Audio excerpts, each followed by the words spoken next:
Hey everybody, I'm Deborah Westbrook. Welcome on YouTube who listen. Consider sharing this and I hope you subscribe. I have a very simple purpose, and my purpose is just to speak from quantum as it's unveiled in my life through science and spirituality. Why spirituality? Well, because I was involved in ministry for so many years. When I deconstructed from all those belief systems, I saw how much more science integrated within my spirituality than anything I'd ever been taught or raised up to believe. And it totally expanded my life and my consciousness and my awareness. So let me know when you get on. We'll wait a couple of minutes. I'm doing this Facebook Live, so on YouTube, zip ahead a little bit. So small talk, just to start off. I live in Monterey County. I always say that this is the beginning of our summer. Believe it or not, we don't have a summer, basically, in June and July. As you know, I think Mark Twain said San Francisco, July was the coldest month of the year. Hi, guys. So right now, the sun is finally shining. You could see I'm wearing sleeveless, but even in that, you know what? It's almost hard to believe we rarely get above 75. So summer is here for the next couple months, and it's kind of funny because the kids start going back to school and they live through the fog and everything, and now that the summer is finally here, they're waiting. So let's get started as a prelude to when people begin to join. You know, there is such a feeling in me of being untethered. Being untethered from everything that's around me, all the competing narratives, not confused, untethered. Untethered because things seem to be somewhat complicated within the planet today. And what it's done is it's untethered me from any one system of belief. And what it's done is it's raised me up in consciousness with discernment. In fact, right before I got on, this is what I wrote in my journal. When I'm untethered, and I'm not succumbing to any narrative that someone is trying to speak into my life. Before I accept it, I move in the beauty of synchronicity. And I don't move until I feel that synchronicity and that light calling me forward. Those synchronicities present opportunities to move forward in life based upon intuition, based upon wisdom and discernment. And they are in time. Those are things that are flowing into me in time. As I rise and ascend, I am ascending in time for a purpose. And so when I decided I wanted to talk about in the beginning, it occurred to me that the beginning was the beginning of space-time. The beginning is space-time, where the fourth dimension of time combined with the third dimension of the matter of what we could see.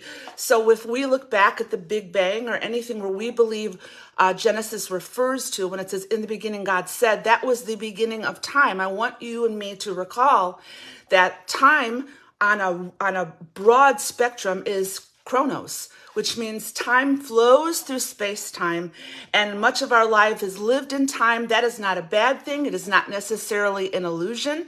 We live in the midst of space-time because we are human, and in our humanness, we are gravitational creatures that also, though, are in the world, but not of the world. So that's the whole purpose of this journey. We are in Chronos time, but we are in Chronos time in Kairos moments. It's kind of like having a baby. You know you're pregnant, but that moment of 1:52 on September 1st, 19-something, those are the exact moments that time becomes a Kairos moment. So make no qualms about the fact that you are in a Kairos moment. Otherwise, you would never be here. So I've been feeling untethered in many ways, but it's not been confusion. Now, it has been frustrating because sometimes no decision is a good decision. It means I don't do anything. I just wait and I watch and I observe. But I want to talk today about in the beginning because I really love what I learned about the quantum field. Now, I'm going to go slow.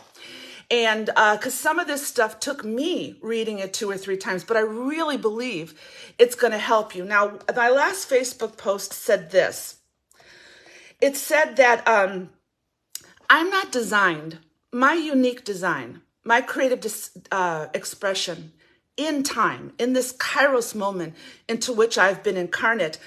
I am not called to cluster and group around a common narrative that's only an echo chamber of what's been told to me.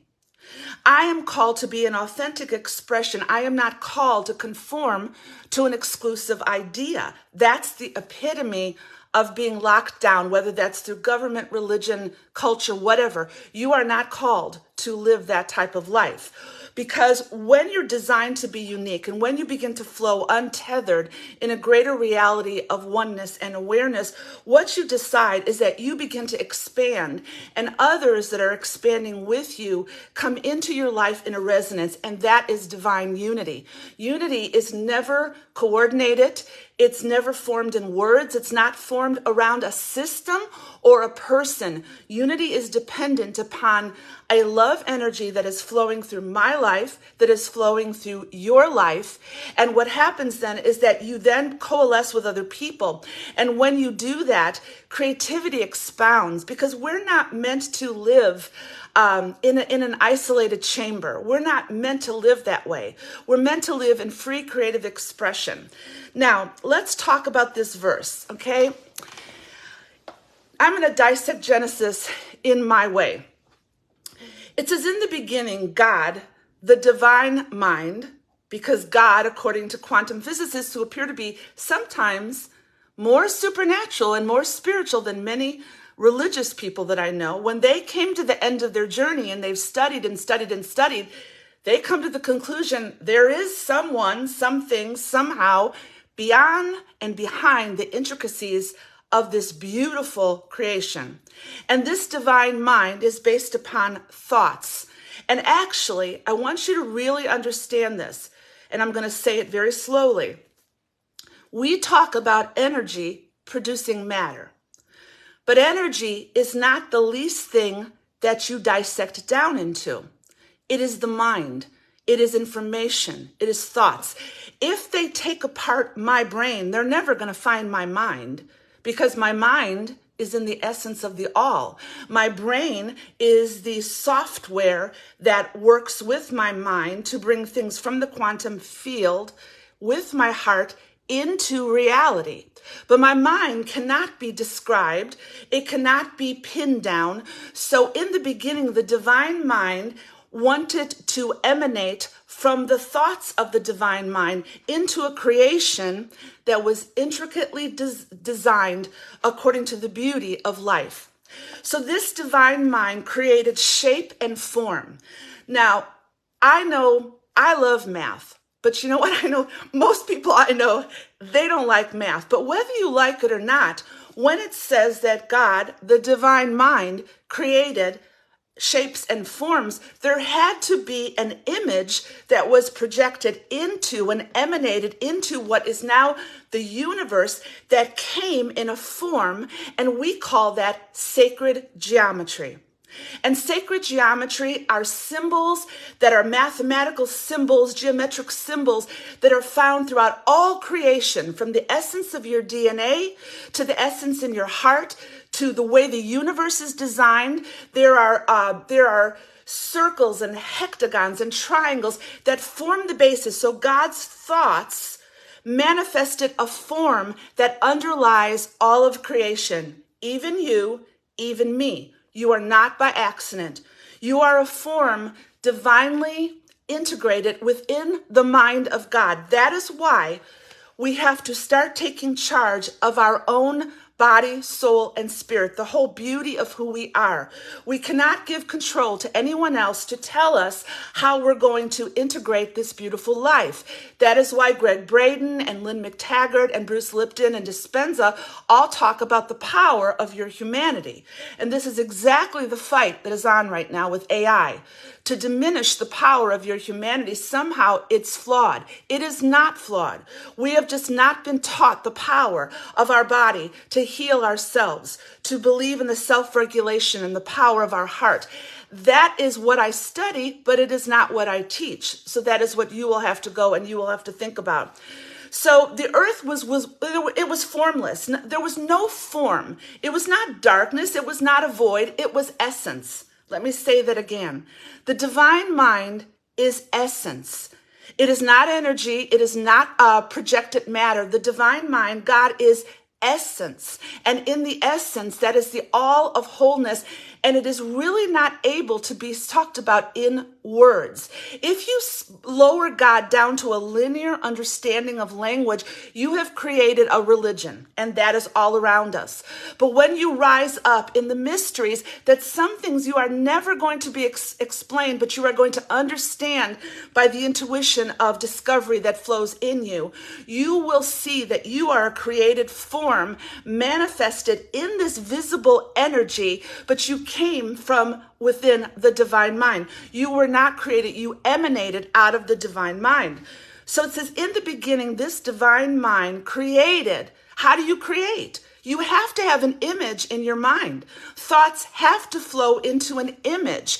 That is how you create. When you think of a song, you're going to get an image in your mind. When you produce a book or write a piece or do art, or even this message, I had to think about what I was wanting to convey. And there had to be a form that took place in the manifestation of my words. So from the divine mind, created a form. These thoughts formed an image, and that image created the universe. Now what happens, it says that the earth was an empty place without form, but full of essence. It was never empty, devoid of nothing. When it says in the beginning, that was the beginning of time, but that was not the start of the essence. The essence is the all. It always has been, it always will be. But space-time, yeah, Kathleen, God dreamed. Exactly. God dreamed us. So here's this essence that decided that in time, there was going to be the emanation of things that are beautiful and that can be displayed in full measure. Don't deny the power of your humanity. Do not deny the power of your humanity. It is beautiful, and that is why you are here. So darkness that was all over was a lower vibrational light. It says it was on the face of the deep. Well, that darkness, lower vibrational light, scientifically speaking, the Big Bang was a hot, dense point. It was the expansion of space. Then it cooled and matter formed, but it was too hot yet for light. So light was always present, but it couldn't form yet because of the heat that was intensive at the Big Bang. So darkness ensued because no stars were formed yet. God abides by scientific principles because God is the math, the science, the philosophy, the belief, the spirituality. God is the all in all. Everything that is manifest on this earth flows from the thoughts and the mind of a divine mind. Call it God, call it source, call it what you will. Now, it says that the Spirit of God, I do not. Okay, let me just form this opinion. You don't have to believe what I believe. This is what I believe. There's no Trinity, guys. That's just another means of a Christian religious community to say that they've now believed something new and they're going to separate themselves off from the evangel. But Trinity, how is there a Trinity? God is God, and the emanation of Jesus Christ is no different than the emanation of us with the divine spark, because spirit means breath. It is not an entity. It is you in manifestation.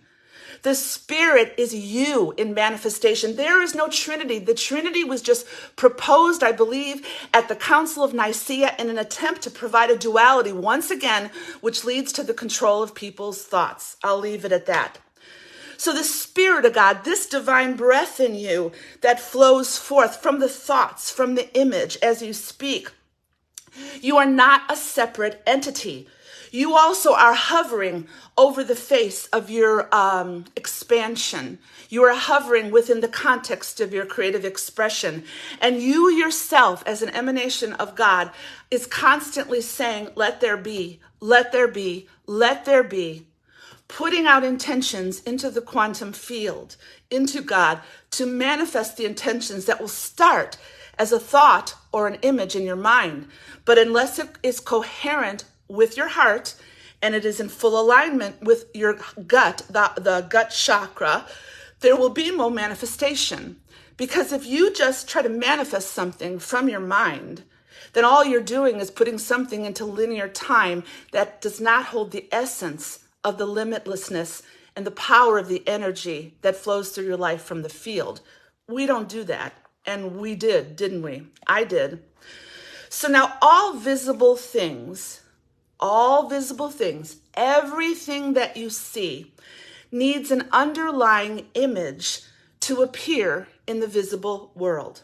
Everything you see, the planets, your DNA, animals, nature, the stars, the galaxies, children, my life, my home, my location, everything that is manifest has come from an emanation of the divine mind of God that has produced a thought in you, that has then manifested in the physical realm. Why do I live here? Well, it was simple. The thought occurred to me years ago, why don't I don't set an intention to live near the ocean? That's impossible in California. Pretty much impossible, unless you're an elitist global millionaire or billionaire. But somehow here I find myself 5 miles from the Pacific in a town. And it came about because the synchronicity that presented itself as a thought in my mind then formed an image of how wonderful it would be. I set my attention as if I was already here, and the manifestation soon followed. That is what happens when God plants images in our mind to believe and to think. But if your God is separate from you, if your God has been in duality, then you're always pleading for something that ain't never going to happen. The changes that are supposed to take place in the world today are not going to come from the image that religion has purported of a God somehow sitting on a throne. That does not exist. That is the language that they used in the consciousness that they had at the time. One of the things that was impressed upon my heart wasn't even to begin to understand the books of Ezekiel and Revelation, which are very powerful in Kabbalah. In order to begin, you will never understand that in a linear way. You will only understand that through discernment and through an intuitive sense, and that's a whole different topic. So all visible things need an underlying image. At the root of all matter, and matter is what we can see, at the level of atoms or molecules, the notion of matter, catch this, is lost in a non-material form. Let me repeat that. I don't care if I have to go slow in this for several weeks. At the root of all matter, when we dissect everything down to its root, we expect to see something. But quantum physicists saw nothing. They had to see that there was an invisible matter, the dark energy, whatever they called it, and they refused to say it's consciousness for the most part. It's not scientific enough for them.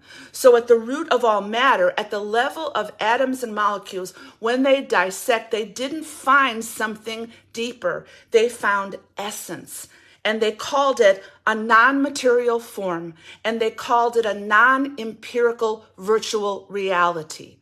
Quantum physicists will say that there is a virtual reality that penetrates everything. Max Planck said this: all that penetrates everything is flowing from the divine mind. So will you ever understand this divine mind?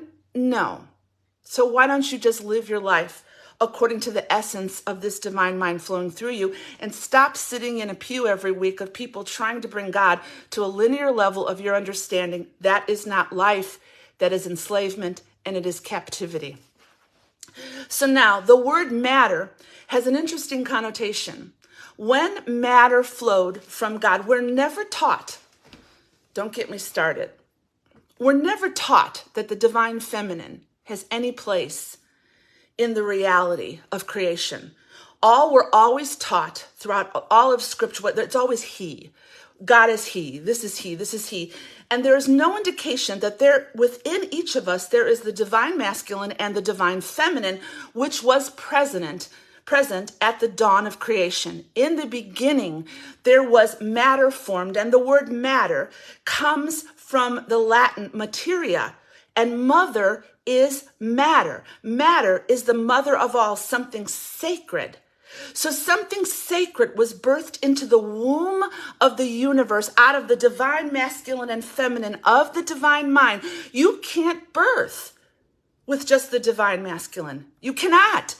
You will not birth an idea just flowing from the divine masculine, because all that will be a linear form of manipulation. So God, within the divine mind, God, source, whatever you choose to call it, birthed from within the essence of the divine feminine and the divine masculine energy. There is no other way. If you try to produce anything out of the mindset of one or the other, you get an imbalance. And that is what we are seeing. And that is why the divine feminine is rising up in both all of humanity to produce that creative intuition that flows from the mind. So let's put it in simple terms. The mind of God gives the image. Here is the image. And I want to birth this, but I can't birth this by myself. Where is the womb of creation? It is in matter. Matter contains the very womb of creation. You are matter. You possess the very womb of creation. You have the ability to create, the ability to manifest. You have the ability to be the creative expression, because the divine feminine and masculine flowing together, which has flowed together from the beginning that time began. What will happen is you will get the idea, but if the idea just stays in your head, or you only do as you see in your head, it will never produce. It has to be in coherence with the heart, and the divine feminine has to provide the intuition. Why do we not see that? All my life, let me tell you a personal story. When I was a pastor years ago, men would walk out of me speaking because they were so trapped in the essence of a lie. All that submission and all that bullshit that women were told. And I'm not going to get on a rant about the patriarchy, because we need men as much as they need us. It's an equality. It's a union. It's the flowing of the divine masculine and the divine feminine in all of humanity. But I will tell you one thing. I have shown this to be true. The reason men even listen to what I'm saying right now is because it involves science. Because so many men, they want a logical explanation from things because they're stuck in their head. And on the other hand, many women are so stuck in their heart. It is time for women to rise up in the beauty of the divine masculine and the divine feminine. It is time for men to be more intuitive. We really need that in each other. And God demonstrated that. If you want to create anything, if you want to set into what is deemed the void of your life, what is deemed whatever you're flowing in, if you want to create in that space and bring something into fruition, you will do it through the balance of the divine masculine and the divine feminine. You will not create unless it is also through the intuitive impulse of your life, which is anchored in the divine feminine. So at the root of all matter is the essence of the divine feminine and the masculine. Now, there's this image. I want to talk about image for a while because images control a lot of what we think. We have calculated images in our mind that don't show what they really mean. We have made the cross a symbol of salvation, of walking an aisle, and we have lived in duality of this symbol, this image that has been put into our head through the ridiculousness of religion, that a cross is somehow a salvation and it sets up a duality. You're either in or out. That, my friends, is a lie. It's a lie. That is not even what the element of that symbol means. And so we have taken as symbols like heaven or hell, God sitting on a throne, a white Jesus, a black Jesus, a purple Jesus. The ridiculousness of our linear mindset has denigrated and brought down the essence of spirituality as it should be. So what happened is this image that forms in our mind forms a lot of what we believe. And that is why people are deconstructing. That is why they're in trauma for any number of reasons. So an image is an external form that is projected into your life that will flow into manifestation. I'll give you an example. If I'm going to see something as just, if I'm going to be in religion and I'm going to only look at one view, then I am necessarily going to flow in the essence of that view. That is why Christianity in America has taken on a political bent. No word, not even going to comment about that. It has taken on an us versus them. It has taken on the ridiculous lie that Jesus is coming back, the rapture. There are so many distortions and lies based upon the images that have been planted in our mind. So as you deconstruct, you have to get rid of those images, because those formed in the basis of your subconscious, and this is how you live your life. So what image do you have then? It is an image of increasing awareness, and it all starts with oneness. God emanated from oneness, not from duality. When you begin to live your life according to oneness, you live in a non-judgmental reality. That does not mean that you don't perceive evil. It does not mean that you don't see where there's good or where, it doesn't mean any of that, because you're in the world, but not of the world. To believe that you're not aware, I can't. Folks, when I leave this house or even go close to San Francisco, I'm going to say this again. I can't deny that there are fentanyl people dying on the streets, that there's homeless people everywhere living out of carts and baskets that are flailing their hands because they're so hooked on fentanyl or methanol. What am I supposed to do? I'm in the world. That vision, that image, whatever you see, you cannot deny reality of what's going on. But what you do with it is that love energy should rise up in you. You cannot be the solution to everybody's issues, but you can find your purpose. The image of oneness, the image of being in the all, the image of emanating from God with this divine spark and this divine breath in you will produce a sound in you, a voice that will resonate with certain people. Are you called to write a book? Write the book. Are you called to produce music? Produce music.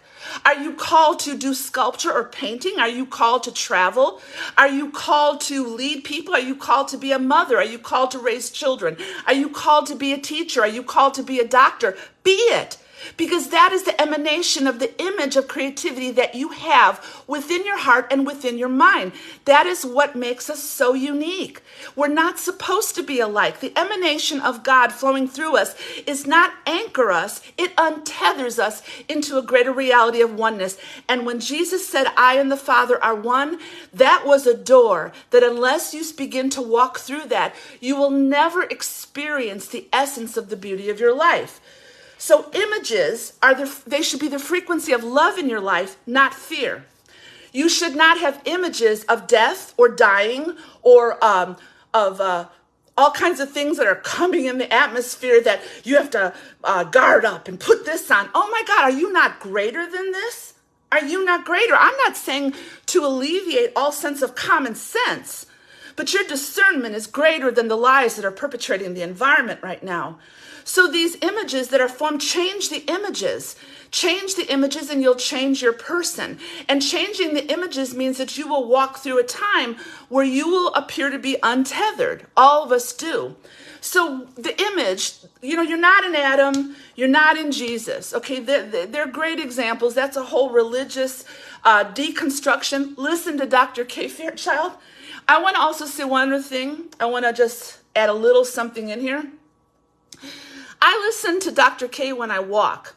And so she said something that I think is appropriate right now for what we're all going through.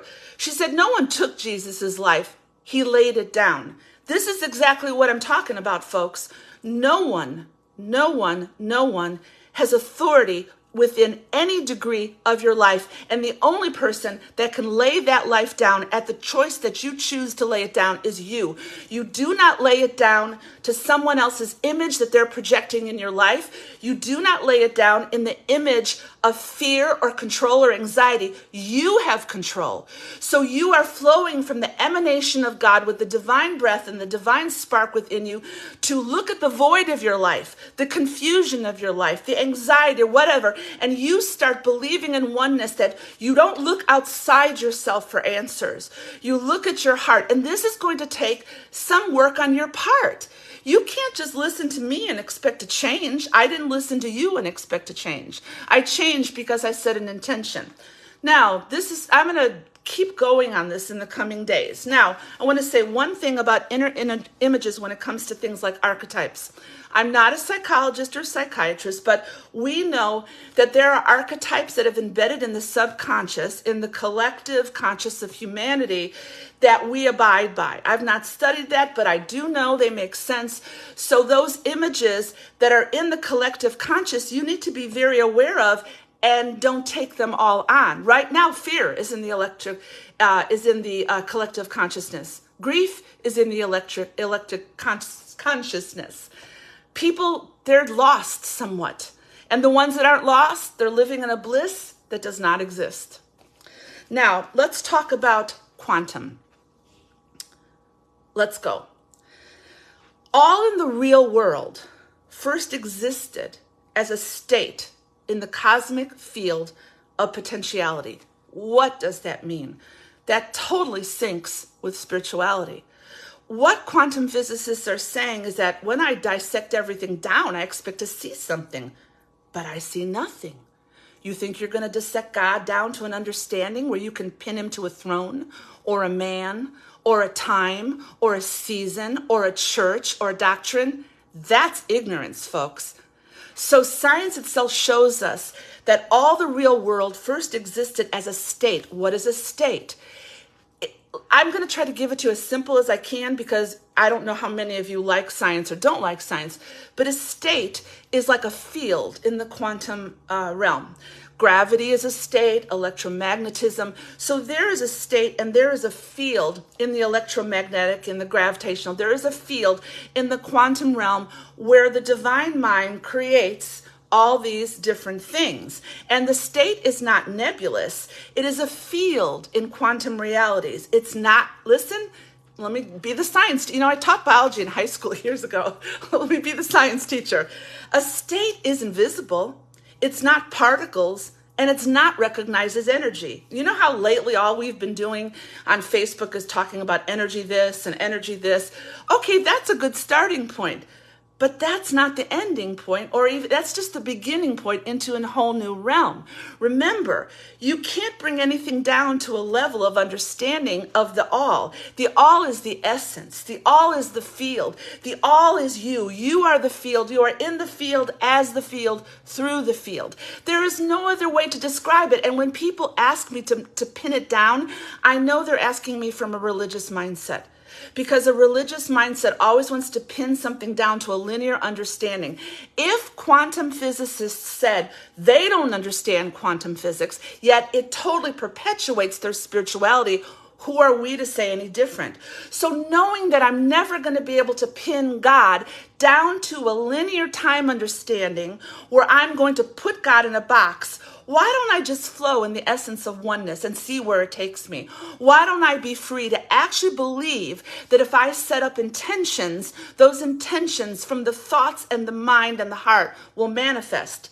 So the field is an essence. I am flows from the field. I am in the field. It's not easily defined or captured by language, but by image. Now I can stop there and I could speak on that forever. Let me say it again. I am flows from the essence. And that essence that even in science can't be deconstructed down to what is understandable. Like I said, if you take apart my brain, you're not going to find my mind. Does that mean the mind doesn't exist? Absolutely not. So when I am flows from essence, and the essence is not easily defined or captured by language, then how is it I flow in the manifestation of the essence? It's through images. It is through standing in nature. And as I begin to study this, the ocean takes on a whole new dimension of insight. The beauty of the waves, like the Hopi Indians, they don't say, look at the wave. They say, look at the ocean waving. I begin to see everything through the eyes of oneness.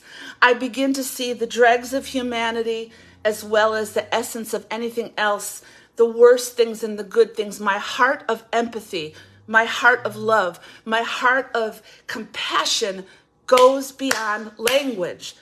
We are so outraged in this nation that it is nothing but words upon words upon words.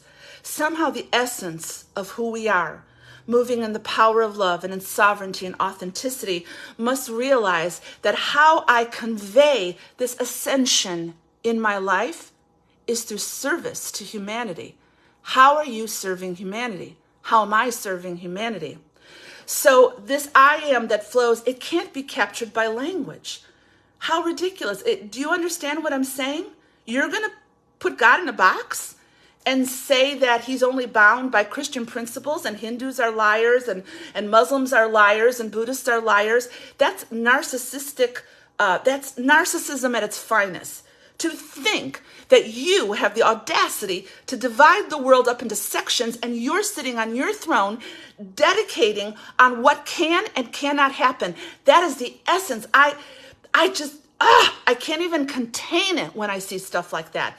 That is the epitome of ignorance, and I bought into all of it.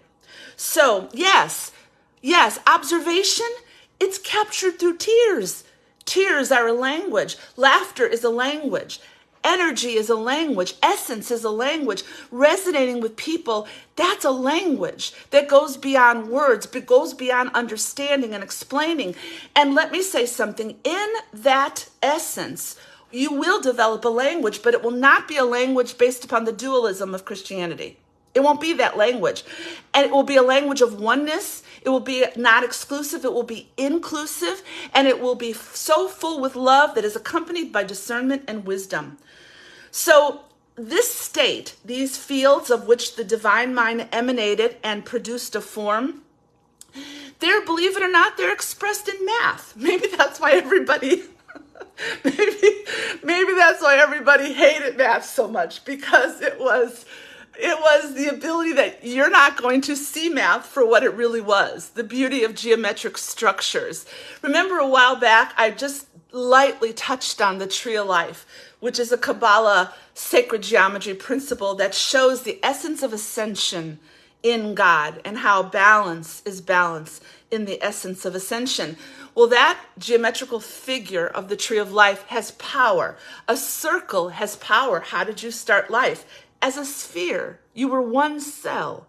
As a circle, and that cell branched, and it branched, it produced a flower of life. God speaks within the elements of sacred geometry and form, and manifests form from sacred geometry. So now in this state of the quantum field, for years now, I've been talking about in the field, there are blueprints. So I thought I understood it, and I did, but now I understand it more. The blueprints in the quantum field is potential that is actualized or made manifest when you connect with the quantum field through your mind and through your heart, coherence, and you connect through a thought. But the thought may only remain a thought and remain an image unless you put it into action. And that is where the divine feminine and the divine masculine come into play. So there's potential in the field. We talk about it. There's potential. We can access the field. Well, what is this potential? What is in the field? What is in this divine mind? What is in this divine mind that is essentially for you? In the potential of the quantum field, which physicists call potential, because I'm reading a book right now, Infinite Potential by Lothar Schaefer, that's blowing my mind. I can't even read through the chapters first. And the chapter he's now writing is about the power of love and the power of consciousness. This is a physicist writing this, which to me is astounding, because sometimes I feel we have a greater grasp on things than many of these scientists do. They don't know what the hell they're talking about sometimes. Okay, so this potential is the capacity to become or develop into something in time. It is a form of energy that can't be localized in space. Listen, potential. It is the capacity, the potential in the field, the potential in your incarnation, the trueness, the realness of your divinity to be in the world and not of the world, to just plod along like they want you, like this stupid, flawed human being, labeling everything. Like, you are brilliant once you recognize there is this potential, because this potential is the ability to manifest in a form of energy which can't be localized in space. You have to connect with the field. And I think 2 Facebook Lives, I spoke about how Greg Braden says we connect through our neural architecture of our brain. And that is where thoughts and gratitude and love. You can connect to the field. You're going to connect in the field to what you're resonating with. You want to connect with a lower vibrational light, you're going to connect with that. But if there is gratitude and love in your heart, you're going to connect with the essence in the field that is going to speak back and reach into you and show you how to take that potential and actualize it. Unmanifested potential is a life that you're going to maybe be sad about. What have you brought forth lately? Are you constantly taking in information? Or are you beautifully demonstrating the creative expression of your life? So in the field, I am in this divine potential that flows through my mind in images.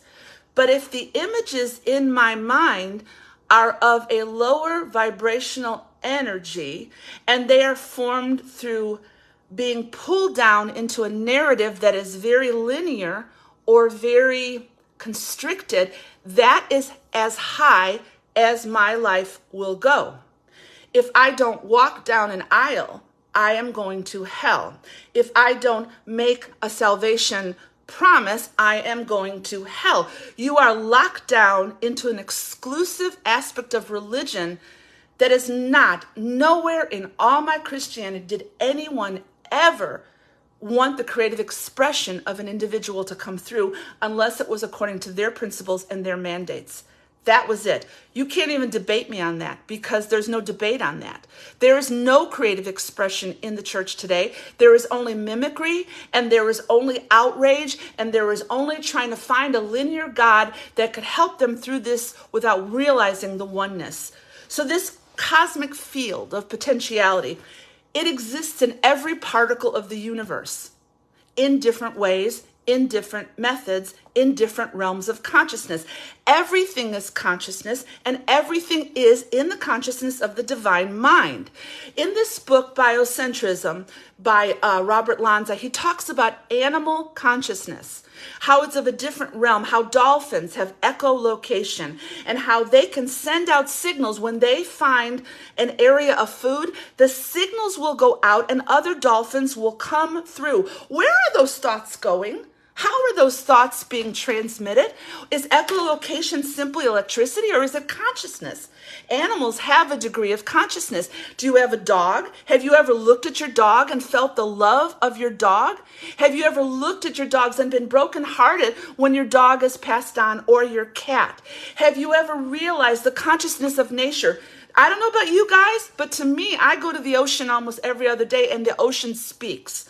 When California was in the midst of all its storms, the roar of the ocean, you couldn't even stand on the shore and hear another person talk because the ocean was vibrating the essence of what it was sensing in the quantum field, trying to relay the fact of, hey, there's something going on here. Nature speaks. Have you ever been in a forest, in the redwoods, mountain lakes, Midwest fields, East Coast, beautiful pine trees? Have you ever been in the forest, and have you ever stopped, not taken out your camera? This is what young people, they don't understand.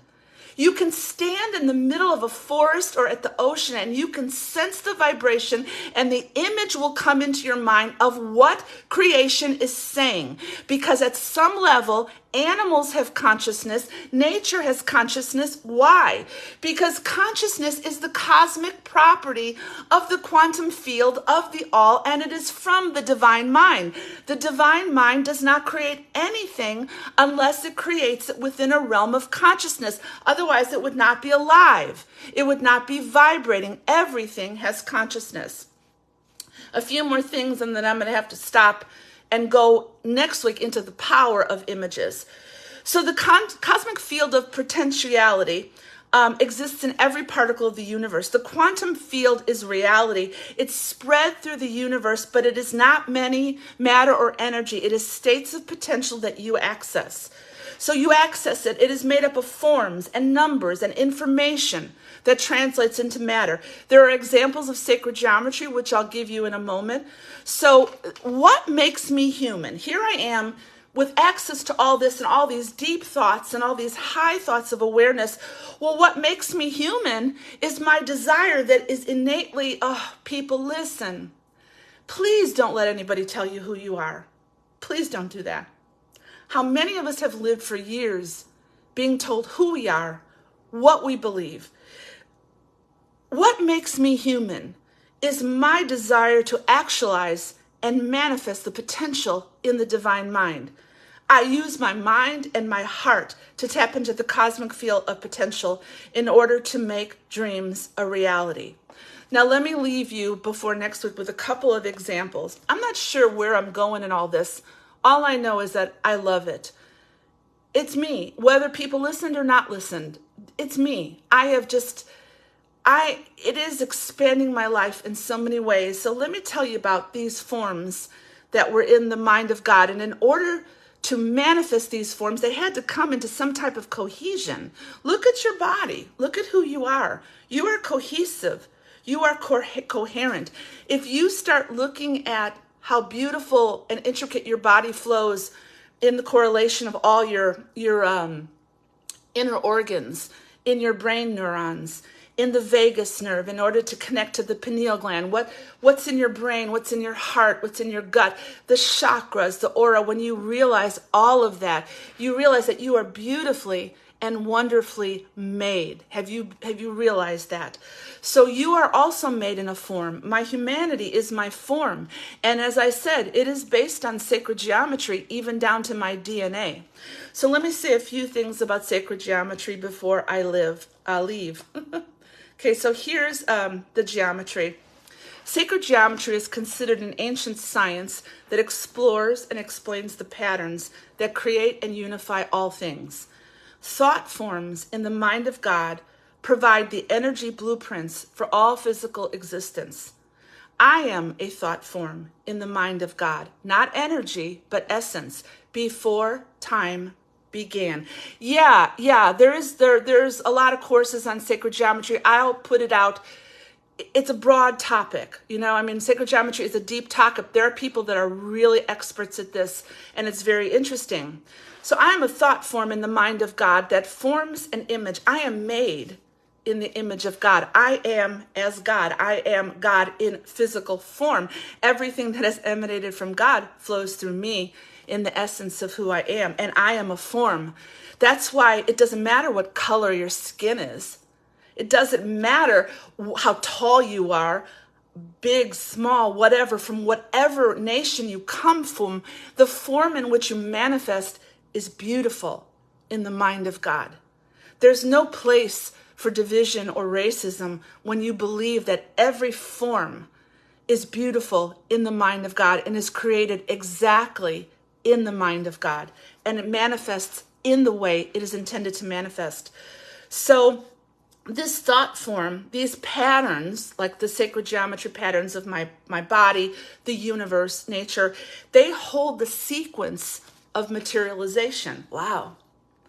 I started as just a little circle. In my incarnation, I started as this small little circle that divided and divided.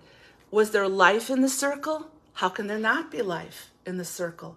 The life flowing is coming from the divine mind. There's no death. No matter what stage the beginning of life is life.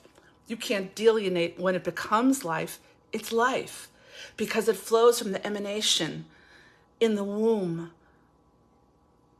within, from a circle, the divine essence, the perfection of a circle. Now, your essence then, so let me think, these patterns already have the sequence of materialization. They know what they're going to become.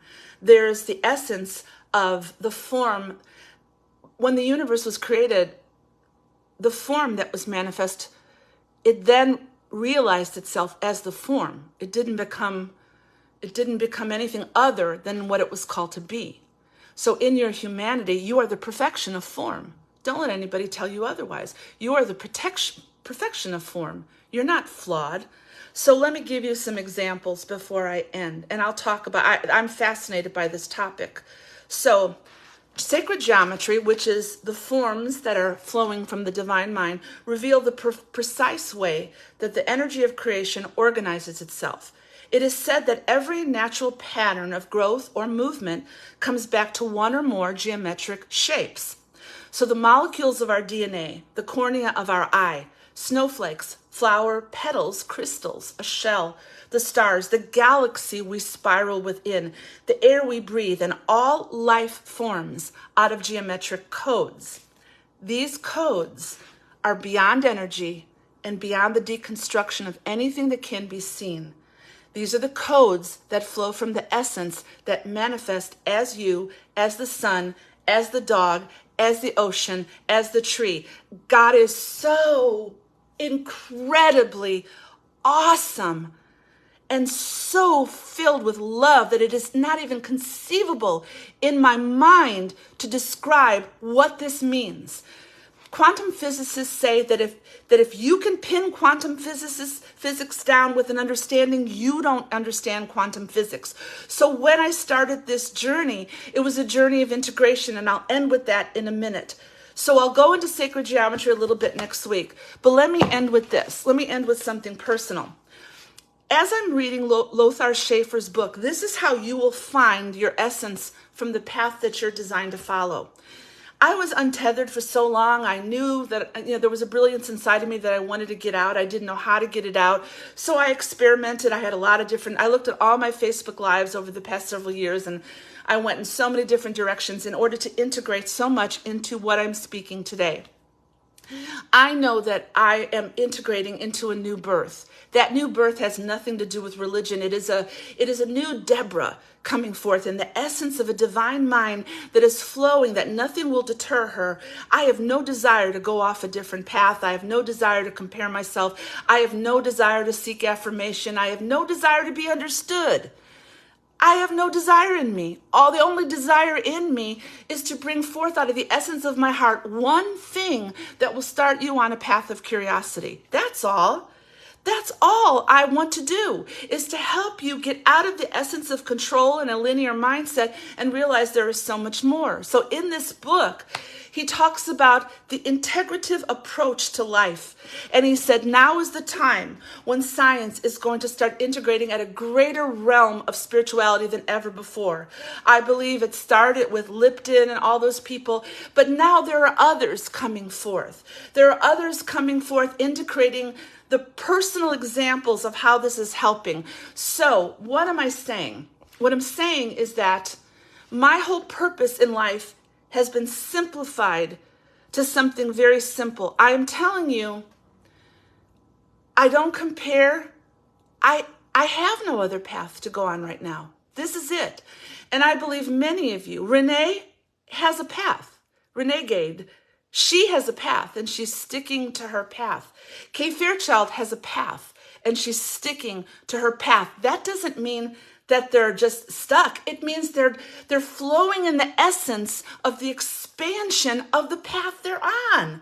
One thing leads to another, leads to another. And so right now, the essence of the path I'm on has brought me into such a peace, but it took a while to get here because I still had peripheral vision of what everybody else was doing. And is anybody going to listen to me? Is this going to make sense? Until all that settled down in silence. It was in silence when I came to this realization, I can't go any other way. This is why I'm created. This is what I want to talk about, and I'm just going to keep going in this way. It is unique. It's a bit quirky, but so am I, and so are you. Don't go a normal way.